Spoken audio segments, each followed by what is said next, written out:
नमस्कार दोस्तों, ज्ञान मीमांसा की यूट्यूब चैनल में आप सभी का स्वागत है। देखिए, हमने लगभग जो है एक हफ्ते से अधिक जो है वीडियो अभी अपलोड नहीं किया है। आज से फिर से हम लोग कंटिन्यू करेंगे। इससे पहले हमने कितना पढ़ा था, एडीओ के लिए पढ़ रहे थे, जिसमें हमने एडीओ का दो सब्जेक्ट ग्रामीण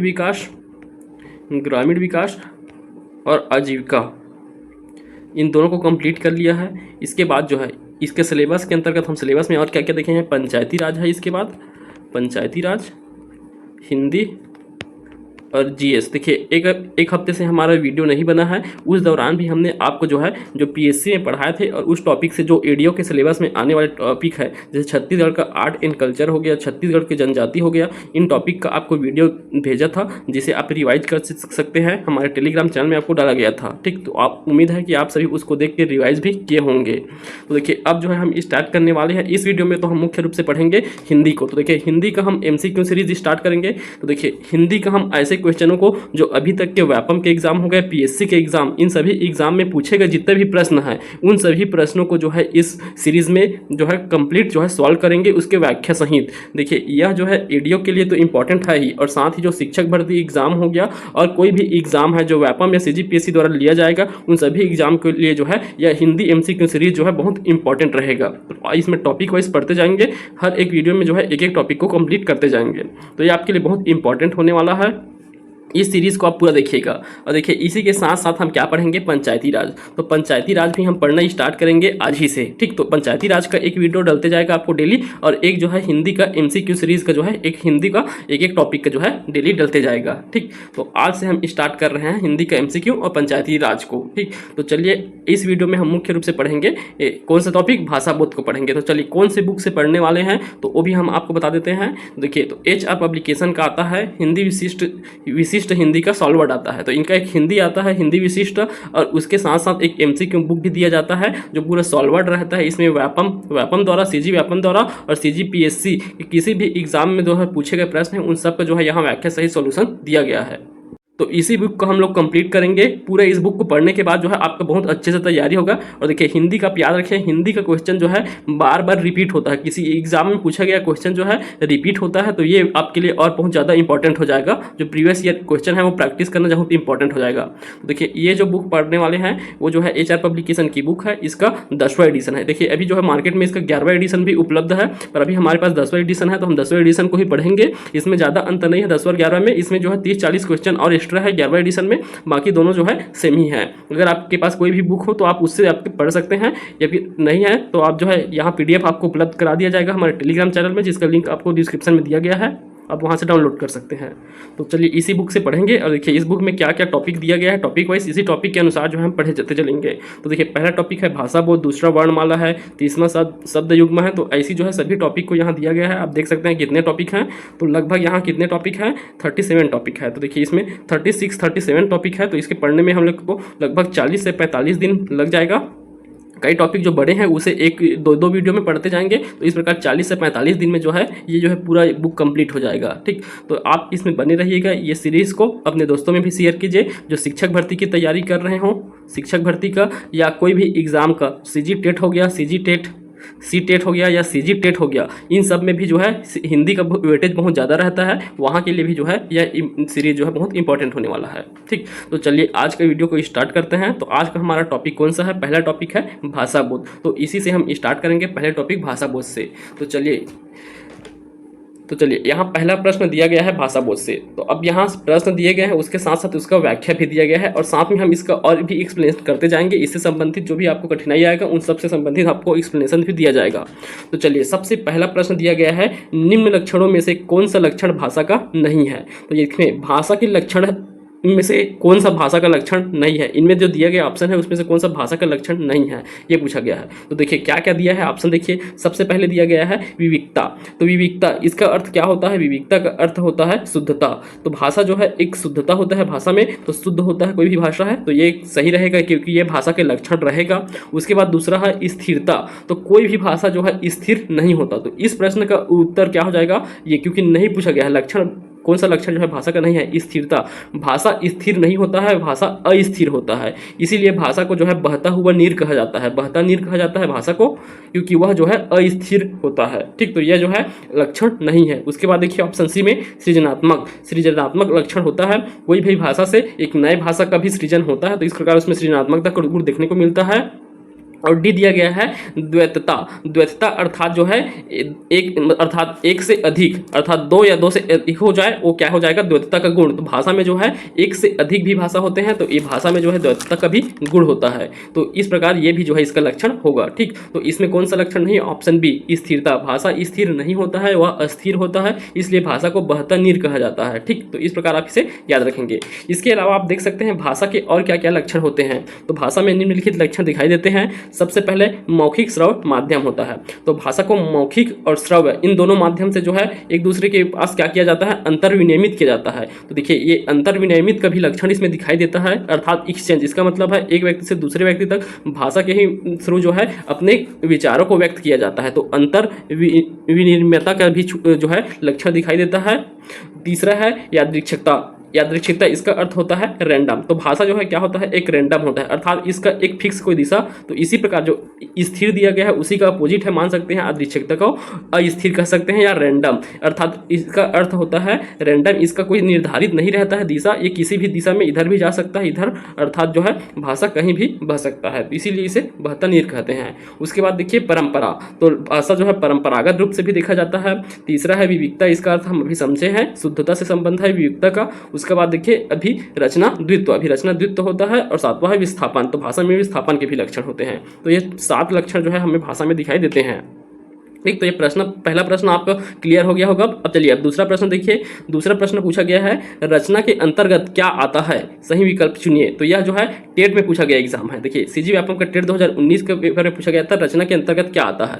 तो इसमें रचना के अंतर्गत क्या आएगा? तो रचना में आप याद रखेंगे अर्थ, भावार्थ और व्याख्या। तो ये 3 चीजें जो है रचना के अंतर्गत आते हैं। वैसे तो ये जो है किससे संबंधित है? हिंदी पेडागोजी। तो आप जो है सी टेट का पढ़ रहे हैं या शिक्षक भर्ती किसी भी चीज के लिए पढ़ रहे हैं शिक्षक भर्ती से रिलेटेड, तो आपको उसमें एक और सब्जेक्ट देखने को मिलता है हिंदी के अंतर्गत जो है हिंदी पेडागोजी, हिंदी शिक्षा शास्त्र। तो उसके अंतर्गत जो है ऐसे प्रश्न बनते हैं। तो उसमें के प्रश्न है आप मान सकते हैं इसे, जिसमें अर्थ, भावार्थ और व्याख्या। तो रचना में क्या देखने को मिलता है? अर्थ, भावार्थ और व्याख्या। ठीक, तो इसका प्रश्न का सही उत्तर है ऑप्शन सी। चलिए अब अगला देखिए देवनागरी लिपि में लिखी जाती है। तो इसमें से देवनागरी में लिखी जाती है, किसे देवनागरी में लिखी जाती है? तो आप देख सकते हैं यहाँ कौन सा उत्तर लिया गया है? तो यहाँ लिया जाएगा हिंदी। यहाँ ऑप्शन में है तो हिंदी को लेंगे। इसके अलावा देखिए हिंदी के अलावा उर्दू भी जो है लिया जा सकता है। तो कौन कौन से भाषाओं को देवनागरी लिपि में लिखा जा सकता है? तो देखिए हिंदी को लिखा जाता है, यहाँ हिंदी देवनागरी लिपि में लिखा जाता है। अंग्रेजी रोमन लिपि का है। पंजाबी जो है गुरुमुखी लिपि में लिखा जाता है। और उर्दू जो है उर्दू भाषा का अर्थात यह जो है अलग लिपि होता है इनका। और कहीं कहीं देखने को मिलता है कि उर्दू को भी जो है देवनागरी लिपि में भी लिखा जाता है। पर यहाँ हिंदी अगर ऑप्शन में दिया गया है देवनागरी लिपि के लिए, तो आप सीधा हिंदी में आंसर लेंगे। तो यहाँ भी लिया गया है आंसर हिंदी। चलिए आप देख सकते हैं देवनागरी लिपि एक लिपि है जिसमें अनेक भारतीय भाषाएं तथा कुछ विदेशी भाषाएं लिखी जाती है, जैसे संस्कृत हो गया, पाली, हिंदी, मराठी, सिंधी, बोडो। तो ये सभी भाषा किसमें लिखी जाती है? देवनागरी लिपि में। और हमारा छत्तीसगढ़ी भाषा भी किसमें लिखा जाता है? देवनागरी लिपि में लिखा जाता है। तो आप इसे भी याद रखेंगे। ठीक, चलिए अब अगला प्रश्न देखिए उच्चारण त्रुटियों का कारण है। तो उच्चारण त्रुटि का कारण क्या होता है? तो इसमें देखिए पहला दिखा गया है वांग यंत्र के दोष, दूसरा है क्षेत्रीय बोली का प्रभाव, तीसरा है भाषा के महत्व का नहीं समझना, और चौथा है उच्चारण स्थल का सही ज्ञान न होना। तो उच्चारण के संबंधित अगर कोई त्रुटि है उसका कारण होता है ऑप्शन डी उच्चारण स्थल का सही ज्ञान न होना, इसका प्रमुख कारण है। इस कारण इसी के लिए इसे क्या कहा गया है? उच्चारणगत त्रुटि कहा जाएगा उच्चारण का सही ज्ञान न होने पर। चलिए अगला देखिए निम्नलिखित में से कौन सा आर्य भाषा समूह में नहीं है? तो इसमें से कौन सा जो है भाषा आर्य भाषा समूह के अंतर्गत नहीं आता है? तो देखिए यहाँ से कौन सा भाषा है जो नहीं आएगा? तो देखिए इसमें जो चीनी भाषा है यह आर्य भाषा समूह के अंतर्गत नहीं आता है। आर्य भाषा समूह में संस्कृत भाषा, लैटिन भाषा, फारसी भाषा और हमारा हिंदी भाषा भी। ठीक, तो ये सभी किस में आते हैं? आर्य भाषा समूह में आते हैं। चीनी भाषा आर्य भाषा समूह में नहीं आएगा। ठीक, चलिए अगला प्रश्न है भाषा की प्रकृति के संबंध में निम्न में से कौन सा कथन सही है? तो भाषा की प्रकृति के संबंध में तो अभी हम इस पर चर्चा भी किए हैं। तो भाषा प्रवाहहीन है, ये गलत हो जाएगा। भाषा बहता नीर है, तो ये सही है। भाषा की प्रकृति क्या है? भाषा एक बहता नीर की तरह है। नीर अर्थात जल से माना जाता है, जल को नीर कहा जाता है। तो भाषा क्या है? एक बहता जल की तरह है, बहता नीर है। तो ये इसका सही उत्तर हो जाएगा ऑप्शन बी।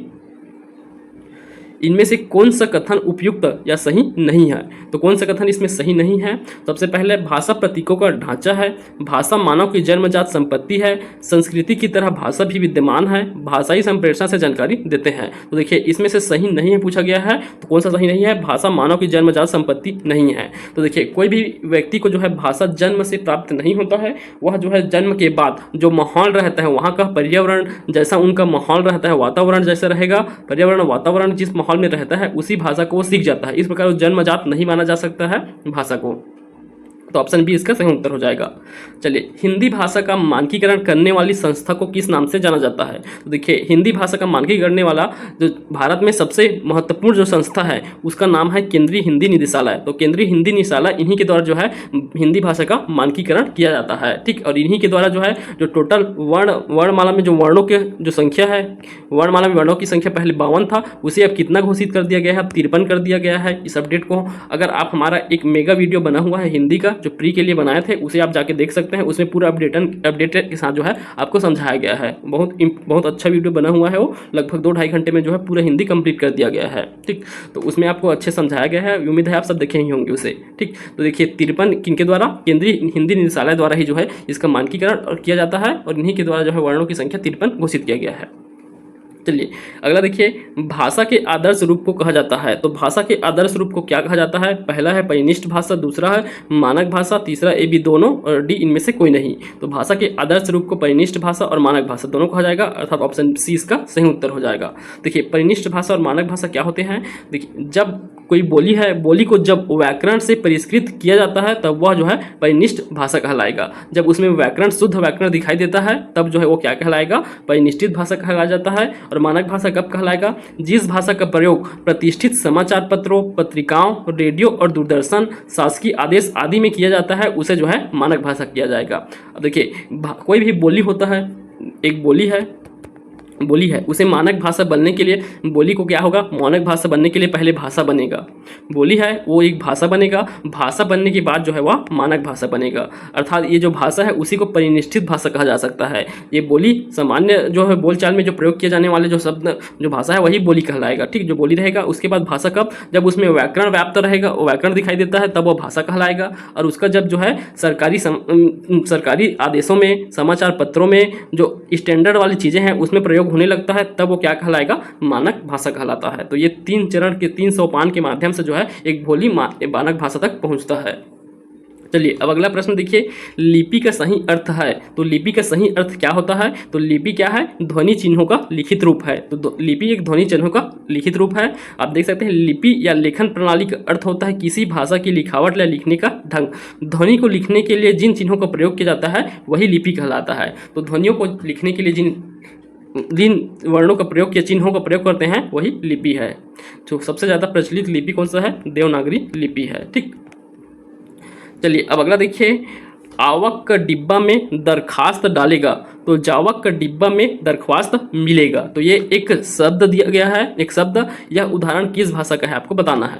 पहला मानक भाषा, दूसरा अमानक भाषा, तीसरा उपमानक भाषा, चौथा है क्षेत्रीय अमानक भाषा। तो मानक भाषा के लिए क्या होना चाहिए? उसमें व्याकरण और साथ साथ इसका जो है प्रयोग कैसे स्टैंडर्ड समाचार पत्र, सरकारी आदेश, दस्तावेजों में प्रयोग किया जाए तब कहलाएगा। तो देखिए इस शब्द को पढ़ने से आपको इसका सही अर्थ पता नहीं चल रहा होगा। आवक का डिब्बा में दरखास्त डालेगा तो जावक का डिब्बा में दरख्वास्त मिलेगा। तो इसमें व्याकरण की अशुद्धि देखने को मिल रहा है। तो इसमें क्या होगा? ये अमानक भाषा होता है, अमानक भाषा है क्योंकि इसमें व्याकरण की अशुद्धि देखने को मिल रहा है। तो देखिए अमानक भाषा क्या होते हैं? ऐसी भाषा जिनका मानकीकरण न हुआ हो अमानक भाषा कहलाते हैं। अमानक भाषा में व्याकरण परिनिष्ठित नहीं होती, इसमें व्याकरण संबंधित अशुद्धियां रहती हैं, जैसे शक्ति, कांति, रीता। तो इसमें व्याकरण संबंधित जो है अशुद्धियां देखने को मिलता है। चलिए अगला देखिए, विभाषा किसे कहते हैं? तो विभाषा क्या होगा? तो विभाषा क्या है?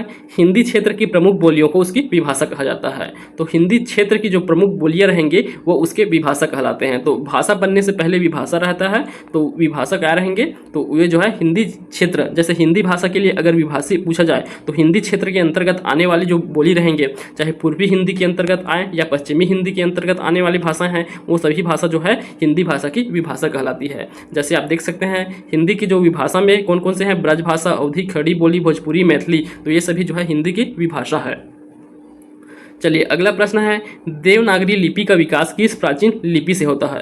तो देखिए देवनागरी लिपि का विकास जो है किस प्राचीन लिपि से हुआ है, तो सभी लिपियों का जनक माना जाता है ब्राह्मी लिपि को, तो ब्राह्मी लिपि से ही देवनागरी लिपि का जन्म हुआ है, तो ब्राह्मी लिपि इसका आंसर हो जाएगा। देखिए देवनागरी लिपि का विकास ब्राह्मी लिपि से हुआ है, यह लिपि बाईं से दाईं ओर, तो ये ब्राह्मी लिपि भी और देवनागरी लिपि भी कैसे बाईं से दाईं ओर, अर्थात ये लेफ्ट से राइट की ओर करके लिखा जाता है। जैसे हम देख रहे हैं, पढ़ भी रहे हैं, कैसे पढ़ रहे हैं, लेफ्ट से राइट की ओर, और वही हम उल्टा पढ़ेंगे, इसे राइट से लेफ्ट की ओर पढ़ेंगे तो कौन सा लिपि होता है, खरोष्ठी लिपि होता है। खरोष्ठी लिपि जिसका प्रयोग जो है अशोक के कुछ जो शिलालेख हैं उसमें किया गया था, खरोष्ठी लिपि का प्रयोग। तो इसमें क्या होता है, इसमें जो है राइट से लेफ्ट लिखा रहता है, दाईं से बाईं ओर। चलिए अब अगला देखिए, हिंदी किस परिवार की भाषा है। तो ये बहुत इंपॉर्टेंट क्वेश्चन है, इसे कई बार पूछा गया है, हिंदी किस परिवार की भाषा है। तो देखिए हिंदी किस परिवार की भाषा है, तो यहाँ ऑस्ट्रिक दिया है, द्रविड़, चीनी तिब्बती और भारोपी, तो ये सभी ऑप्शन दिए हैं। तो देखिए जहाँ भी आपको भारोपी दिख रहा है तो हिंदी को इसी में आंसर आपको लेना है। भारोपी जो है हिंदी किस परिवार की भाषा है, तो भारोपी परिवार की भाषा है। तो देखिए 2017 के CGPSC ACF में एग्जाम में पूछा गया था इसको, तो क्या लिया गया है, भारोपी। और देखिए इसी प्रश्न को जो है एक बार और पूछा गया था 2019 में, और ये भी CGPSC द्वारा ही ADJ के एग्जाम में पूछा गया था। और इसमें क्या लिया गया है, इसके लिए उत्तर जो है इसे विलोपित कर दिया गया था, तो इसे विलोपित भी कर दिया गया है और इसमें लिया गया है। फिर भी इसमें देखिए ऑप्शन भारोपी दिया गया है। तो देखिए आपको भारोपी अगर ऑप्शन दिख रहा है तो आप इसे आंसर लेके आपको चलना है, अगर ऑप्शन में है तब, ठीक। अगर आर्य अगर दिखा रहेगा, आर्य भाषा परिवार होता है, तो आर्य भाषा अगर दिया है तो आपको आर्य को आंसर लेना है डायरेक्ट। अगर भारोपी नहीं दिया है और आर्य दिया है तो उसे लेना है, और आर्य नहीं दिया है तो भारोपी दिया है तो इसे लेना है आपको। अगर विलोपित भी होता है तो भी उसका आपको नंबर मिलेगा। चलिए अगला देखिए, खड़ी बोली का मूल नाम क्या है। तो खड़ी बोली का मूल नाम क्या है, तो खड़ी बोली को कौरवी बोली के नाम से भी जाना जाता है। तो ये 2 बार ये भी पूछा गया है, खड़ी बोली को कौरवी के नाम से जाना जाता है। तो देखिए खड़ी बोली का मूल नाम कौरवी है, इसका अन्य नाम क्या है, बोलचाल की हिंदुस्तानी भी कहा जाता है, सर हिंदी या वर्नाकुलर या खड़ी बोली, तो इन नामों से भी जाना जाता है खड़ी बोली, ठीक। तो बोलचाल की हिंदी, सर हिंदी, वर्नाकुलर और साथ ही कौरवी, इन नामों से जाना जाता है खड़ी बोली। चलिए अब अगला प्रश्न देखिए, जिन ध्वनि चिन्हों द्वारा मनुष्य परस्पर विचार विनिमय करता है उनकी समष्टि को कहते हैं। तो देखिए जिन ध्वनि चिन्हों द्वारा मनुष्य विचार विनिमय करते हैं उसे क्या कहा जाता है, उसे जो है भाषा कहा जाता है। तो ऑप्शन सी इसका सही उत्तर हो जाएगा। ये एक प्रकार से भाषा का परिभाषा है। तो भाषा द्वारा जो है ध्वनि चिन्हों द्वारा मनुष्य परस्पर विचार विनिमय करते हैं भाषा के माध्यम से। चलिए भाषा शब्द का निर्माण संस्कृत की भाष धातु से हुआ है। भाष धातु का अर्थ है वाणी की अभिव्यक्ति। भाषा सरलता एवं प्रौढ़ता की दिशा में सतत गतिशील होती है। चलिए अब यहाँ देखिए, इसे मैं आपको समझाया भी हूँ। क्वेश्चन नंबर 18 में जो दिया गया है, मानकीकरण के 3 सोपान कौन कौन से हैं। तो मानकीकरण के लिए 3 सोपान होते हैं, कौन कौन से हैं। पहला हो जाएगा, कोई बोली है उसे मानक भाषा लेना है तो बोली हो जाता है बोली। उसके बाद इसके अगर 4 सोपान भी पूछा जाए तो 3 सोपान पहले देखे हैं हम, बोली होता है, उसके बाद भाषा, फिर मानक भाषा होता है, ठीक। तो ये 3 सोपान देखे थे। और इसके बीच अगर देखना है, बोली पहले क्या बनेगा, विभाषा बनता है, बोली से विभाषा, विभाषा से फिर क्या बनता है, भाषा बनता है, उसके पश्चात जो है क्या बनेगा, मानक भाषा बनेगा, ठीक। तो इसके जो है 4 सोपान भी देख सकते हैं आप, बोली से विभाषा, विभाषा से भाषा, उसके बाद मानक भाषा। और इसके अलावा अगर 5 सोपान भी देखना है तो मानक भाषा है, उससे पहले आप जो परिनिष्ठित भाषा है, परिनिष्ठित भाषा, उसे जो है मानक भाषा से पहले रख सकते हैं, ठीक। तो इसके 5 सोपान भी आप देख सकते हैं।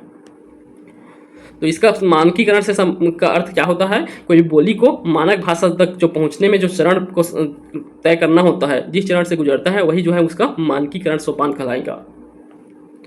चलिए अब अगला देखिए, गल्प शब्द हिंदी में किस भाषा से लिया गया है। तो यहाँ देखिए गल्प शब्द दिया गया है। तो ऐसे प्रश्न अगर आप से पूछे जाते हैं और आप इन प्रश्नों को नहीं पढ़े हैं और नया चीज़ आ गया तो इन प्रश्नों को आपको छोड़ना रहता है। ऐसे प्रश्न छोड़ने के लिए ही दिया जाता है, एक आध दो प्रश्न छोड़ना ही रहता है। तो ऐसे प्रश्नों को आपको छोड़ना है, क्योंकि आप किसी भी शब्दवलियों को याद नहीं कर सकते कि कौन से भाषा से लिया गया है, एकदम से सबको याद नहीं कर सकते। अब जैसे ये प्रश्न पूछ दिया गया है गल्प को, तो ये आप एक बार पढ़ लिए हैं कि इसे किससे लिया गया है, बांग्ला भाषा से लिया गया है। तो ये अगर ये प्रश्न फिर से रिपीट हो रहा है तो ये आपका बन जाएगा। अगर कोई नया वर्ड आता है तो आपसे नहीं बनेगा, इसलिए आपको छोड़ना उचित रहेगा।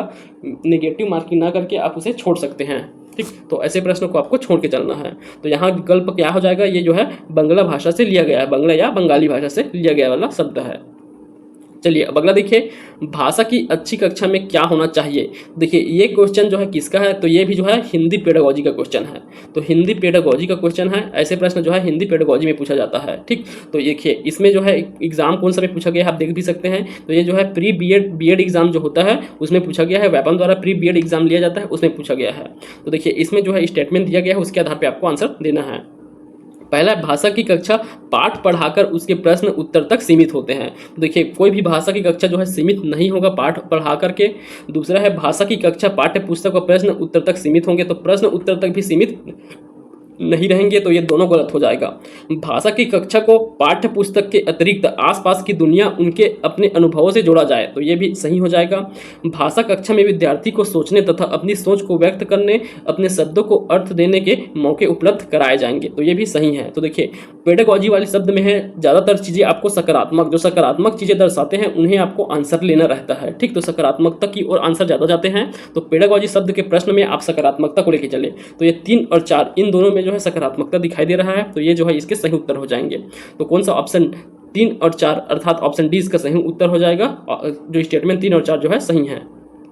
चलिए अगला प्रश्न देखिए, हिंदी भाषा के विकास का सही क्रम क्या है। तो अब हम देखेंगे यहाँ हिंदी भाषा के विकास का क्रम। आगे इसके संबंध में एक डिटेल भी जो है दिया गया है। तो देखिए हिंदी भाषा के विकास का सही क्रम क्या होता है। तो हिंदी भाषा का विकास के लिए सही क्रम है, सबसे पहले संस्कृत भाषा।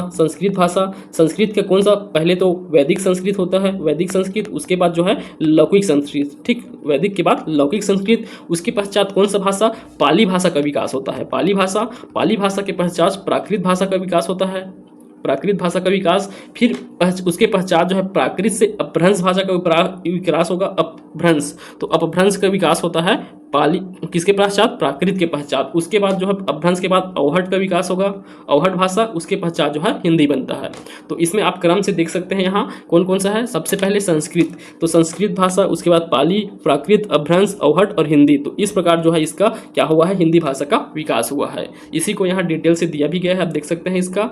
सबसे पहले संस्कृत भाषा 1500 ईसा पूर्व से 500 ईसा पूर्व तक के, इसमें वैदिक और लौकिक साहित्य दोनों लिखे गए थे। उसके बाद जो है पाली भाषा 500 ईस्वी से 1 ईस्वी तक के, इसमें बुद्ध के उपदेश देखने को मिलता है। उसके बाद फिर प्राकृत भाषा 1 ईस्वी से 500 ईस्वी तक के, ये जन सामान्य की भाषा रहा है प्राकृत भाषा।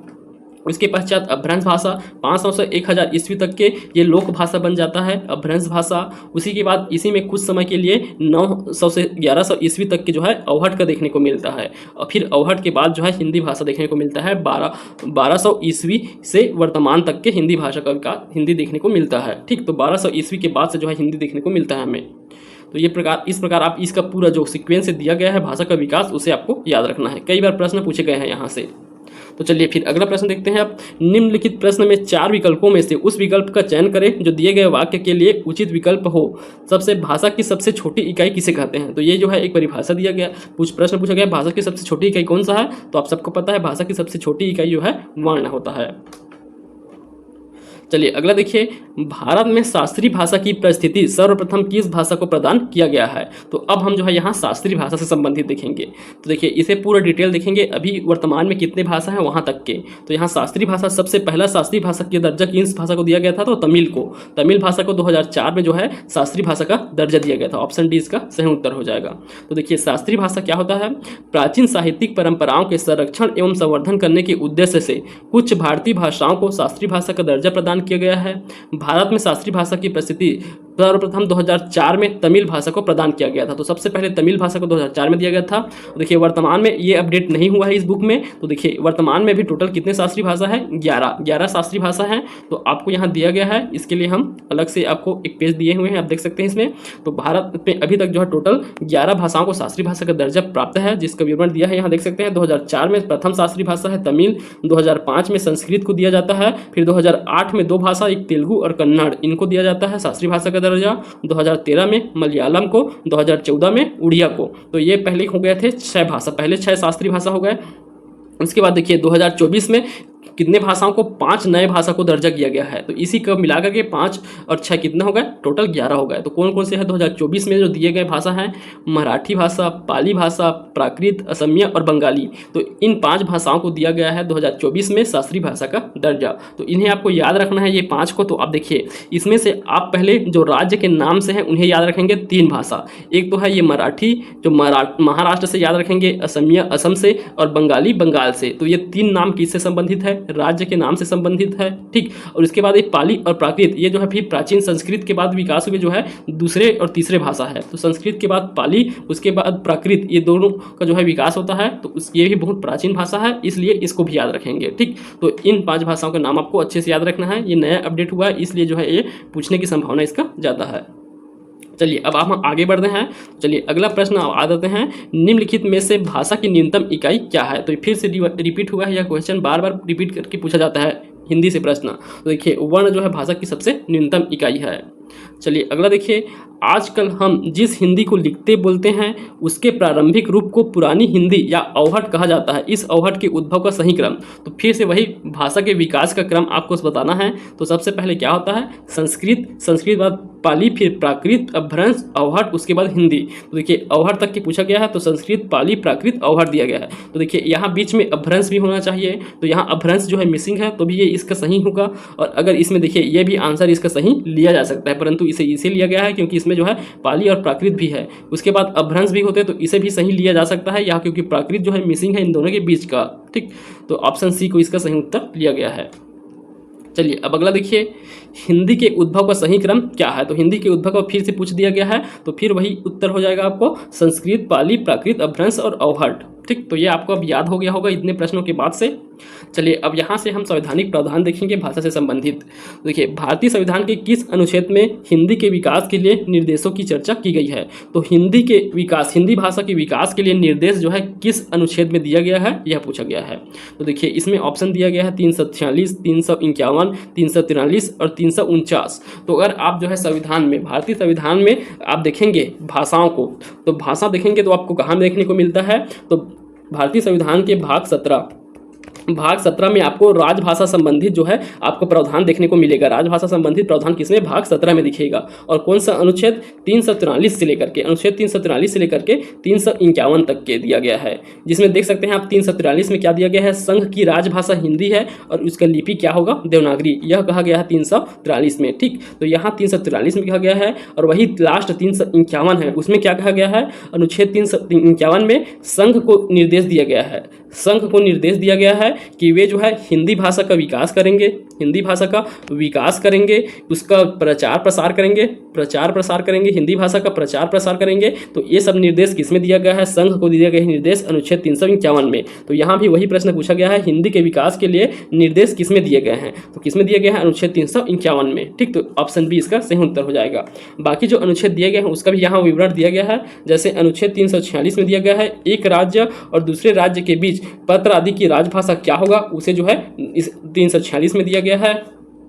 अनुच्छेद 351 में क्या दिया गया है, हिंदी भाषा के विकास के लिए निर्देश दिए गए। हम अभी चर्चा किए हैं, विकास के साथ साथ हिंदी भाषा के उसके जो है प्रचार प्रसार के लिए भी जो है निर्देश दिए गए हैं संघ को। अनुच्छेद 349 में दिया है, भाषा के संबंधित कुछ विधि अधिनियम करने के लिए विरोध की प्रक्रिया जो है अनुच्छेद 349 में दिए गए हैं। चलिए अब अगला प्रश्न देखिए, भारतीय संविधान में हिंदी को राजभाषा के रूप में मान्यता कब प्रदान किया गया था। तो हिंदी को राजभाषा के रूप में मान्यता कब प्रदान किया गया था, उसी दिन से जो है क्या मनाया जाता है, उस तिथि को 14 सितंबर को क्या मनाया जाता है, हिंदी दिवस मनाया जाता है। तो 14 सितंबर 1949, तो ईयर को याद रखेंगे, 14 सितंबर आप सबको पता होगा क्योंकि हिंदी दिवस मनाया जाता है 14 सितंबर को, इस कारण सबको पता है। उसके बाद ईयर पूछा जाए तो कौन सा, 1949 को मानेंगे, ठीक। तो राजभाषा के रूप में दर्जा दिया गया हिंदी को 14 सितंबर 1949 को। चलिए अब देखिए, हिंदी को किस परिवार की भाषा माना जाता है। तो हिंदी कौन से परिवार के अंतर्गत आएगा, ये भारोपी। तो फिर से तीसरा बार है जो रिपीट हुआ है ये प्रश्न, हिंदी को किस परिवार की भाषा माना जाता है, भारोपी परिवार का। अगर ऑप्शन दिया है भारोपी तो आपको यही लेना है। चलिए अगला देखिए, निम्नलिखित भाषाओं में किस भाषा की लिपि देवनागरी नहीं है। तो इसमें देवनागरी लिपि किसका नहीं है, देखिए मराठी का है, हिंदी का है, संस्कृत का भी है, और यहाँ कौन सा है, पंजाबी। तो पंजाबी का कौन सा लिपि है, हम अभी चर्चा किए थे, ये जो है गुरुमुखी लिपि में लिखा जाता है। पंजाबी भाषा गुरुमुखी लिपि में लिखा जाता है। तो यहाँ देख सकते हैं देवनागरी लिपि के अंतर्गत आने वाले और कौन कौन सी भाषा हैं। संस्कृत, हिंदी, मराठी, पाली, कश्मीरी, नेपाली, तमांग भाषा, गढ़वाली, बोडो, अंगिका, मंगही, भोजपुरी, मैथिली, संथाली और इसमें हमारा छत्तीसगढ़ी भी शामिल है। तो ये सभी जो है देवनागरी लिपि में लिखे जाते हैं। चलिए अब अगला देखिए, लिपि का अर्थ है। तो लिपि का अर्थ क्या होता है? तो लिपि क्या है? ध्वनि चिन्ह का लिखित रूप है। तो ध्वनि चिन्ह के लिखित रूपों को क्या कहते हैं? लिपि कहा जाता है। तो इसका आंसर क्या हो जाएगा? Option D. भाषा तत्वों का प्रवाह समान होता है। तो देखिए भाषा तत्वों का प्रवाह कहाँ समान देखने को मिलता है? बोलने में और पढ़ने में। तो बोल रहे हैं और पढ़ रहे हैं, इन दोनों में जो है आपको भाषा तत्वों का प्रवाह आपको समान देखने को मिलेगा। चलिए अगला है, निम्नलिखित में से कौन सी पूर्वी हिंदी की बोली है? तो पूर्वी हिंदी की बोली कौन सी है? तो देखिए इसका वर्गीकरण आपको नीचे दिया गया है, उन सबको भी हम समझेंगे। तो यहाँ देख सकते हैं पूर्वी हिंदी के अंतर्गत 3 भाषाएं आते हैं। कौन कौन से? एक बघेली, अवधी और छत्तीसगढ़ी। छत्तीसगढ़ी, बघेली और अवधी, ये 3 भाषा जो है पूर्वी हिंदी के अंतर्गत आते हैं और इसी पूर्वी हिंदी से हमारा छत्तीसगढ़ का भी छत्तीसगढ़ी भाषा बना हुआ है। ठीक, तो अर्थात ये 3 किस में आएंगे? पूर्वी हिंदी के अंतर्गत। तो कौन सा नहीं आएगा पूछा है, तो ये खड़ी बोली जो है पश्चिमी हिंदी में आता है। ठीक, तो खड़ी बोली किसके अंतर्गत आता है? पश्चिमी हिंदी के अंतर्गत आता है ये। चलिए अगला देखिए, निम्नलिखित कौन सी पश्चिमी हिंदी की बोली है? तो इसमें से कौन सा पश्चिमी हिंदी है? तो छत्तीसगढ़ी, बघेली और अवधी, ये कौन से पूर्वी हिंदी है? तो इसमें देखिए ब्रज भाषा जो है कौन सा है? पश्चिमी हिंदी के अंतर्गत आएगा। खड़ी बोली हो गया, ब्रज भाषा हो गया, हरवाणवी हो गया, कौरवी, बुंदेली, कन्नौजी, ये सभी किसके अंतर्गत आते हैं? पश्चिमी हिंदी के अंतर्गत। और पूर्वी हिंदी में अवधी, बघेली और छत्तीसगढ़ी आते हैं। भाषा के शुद्ध रूप का ज्ञान किससे होता है? तो भाषा के शुद्ध रूप का ज्ञान किससे? व्याकरण से। तो उसका व्याकरण ही दर्शाता है कि भाषा जो है शुद्ध है या मानक भाषा है या कैसे भाषा है, यह किसके द्वारा? व्याकरण से पता चलता है। अगर उसमें व्याकरण स्थित है, किसी भाषा में अगर व्याकरण शुद्ध तरीके से देखने को मिलता है तो वह जो है एक शुद्ध भाषा कहलाएगा। पूर्वी हिंदी के अंतर्गत कौन सी बोली का प्रयोग किया जाता है? तो पूर्वी हिंदी के अंतर्गत कौन कौन से बोली आते हैं? तो हम अभी देखे हैं, अवधी, बघेली और छत्तीसगढ़ी, ये तीनों बोली जो है पूर्वी हिंदी के अंतर्गत आते हैं। तो यहाँ तक के जो है हमारा क्वेश्चन जो है यहाँ कंप्लीट होता है इस टॉपिक का। अब देखिए यहाँ जो हिंदी भाषा है उसका व्युत्पत्ति से, विकास से लेकर के जो है इसका वर्गीकरण जो किया गया है भाषाओं में, उनको देख सकते हैं आप। तो हम जो है इसका विकास को तो अच्छे से याद कर लिए हैं, कहाँ से कहाँ तक के? वैदिक संस्कृत, लौकिक संस्कृत, इससे जो है अवहट, अपभ्रंश से अवहट, फिर हिंदी, यहाँ तक कि हम याद कर लिए हैं। उसके बाद देखिए अवहट के बाद जो है यहाँ जो हिंदी का विकास हुआ वो जो है अलग अलग वर्गों में बढ़ जाता है। एक सौरसेनी अपभ्रंश, दूसरा अर्धमागधी अपभ्रंश, तीसरा मागधी अपभ्रंश और चौथा है खस अपभ्रंश। और देखिए इसमें जो सौरसेनी है, सौरसेनी के अंतर्गत आता है पश्चिमी हिंदी और राजस्थानी। तो पश्चिमी हिंदी के अंतर्गत इतने भाषा शामिल है, कन्नौज, बुंदेली, ब्रज भाषा, खड़ी बोली और हरियाणवी। और राजस्थानी के अंतर्गत मारवाड़ी, जयपुरी, मेवाती और मालवी है। और अर्धमागधी अपभ्रंश के अंतर्गत पूर्वी हिंदी आता है, उसमें 3 भाषा जो है अवधी, बघेली और छत्तीसगढ़ी। और मागधी अपभ्रंश इसके अंतर्गत बिहारी आता है, इसमें भोजपुरी, मैथिली और मगही, ये सभी किसमें आते हैं? मागधी अपभ्रंश के अंतर्गत आते हैं। उसके बाद खस अपभ्रंश में इसमें पहाड़ी जो भाषा है, पहाड़ी क्षेत्र में बोले जाने वाली भाषा है, जैसे कि देखिए गढ़वाली और कुमायूं, ये जो है पहाड़ी क्षेत्र की भाषा है, तो ये खस अपभ्रंश के अंतर्गत आते हैं। तो इनका वर्गीकरण इस प्रकार फिर से किया गया है। ठीक, तो ये हमारा पहला टॉपिक कंप्लीट होता है इस वीडियो में। तो हमारा पहला टॉपिक भाषा बोध। तो भाषा बोध के हमने लगभग 36 प्रश्न यहाँ क्वेश्चन किए हैं संपूर्ण व्याख्या के साथ। उम्मीद है आपको अच्छे से समझ आया होगा। अगर आपको वीडियो अच्छे समझ आया तो वीडियो को आप लाइक कर दीजिएगा, अपने दोस्तों में शेयर कर दीजिए और चैनल को सब्सक्राइब कर दीजिएगा। इसका PDF आपको ज्ञान मीमांसा के टेलीग्राम चैनल में उपलब्ध करा दिया जाएगा, आप वहाँ जाकर ज्वाइन कर सकते हैं। उसका लिंक आपको डिस्क्रिप्शन में दिया गया है, ज्वाइन करके डाउनलोड कर सकते हैं। धन्यवाद।